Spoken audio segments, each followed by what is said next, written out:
ازيكم يا حبايبي، عاملين ايه؟ انا جايه لكم فيديو جديد بقى. قلت اعمل معاكم القهوه كده، اظبط دماغي قبل ما اتكلم معاكم، اعمل معاكم اي حاجه. معلش بقى. الفيديو ده قبل رمضان، بس انا يعني ايه كنت في حاجات كتير كده يعني لبخاني.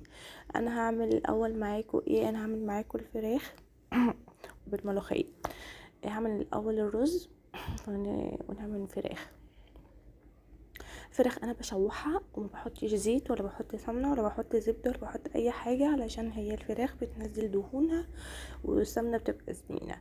انا هنا معاكم بحط بشوح الفراخ وبحطها، وقمت حطيت طماطمايه وبصلايه وورق لورا وجزرايه والبهارات، فلفل اسود، ملح، ملح، بابريكا، كمون، كزبره، وبقوم مشوحاها بالطريقه اللي انتوا شايفينها دي. انا حابب بسرعه الفيديو عشان مش عايزه اطول عليكم، انا عارفه ان انتوا بتزهقوا. ايوه، انا بشوحها بالطريقه دي، بتقعد بقى تتشوح لحد ما يحس ان هي يعني ايه لونها اتغير كده.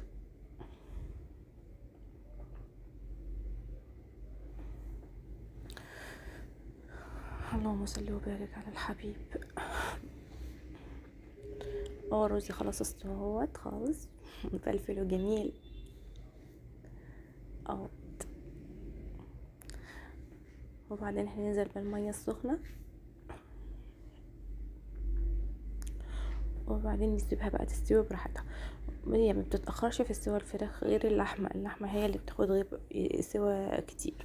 هنا بقى بنعمل ملوخيه، نزلنا بالتومه، حطينا حته زبده ونزلنا بالتومه ونزلنا بالكزبره الناشفه، وحطيت في الملوخيه كمون وملح وفلفل اسود ومكعب مرقه، ونقعد نقلب في التومه كده قبل ما تتحرق مننا، علشان هي التومه برضو ما بتغيبش في النار كتير.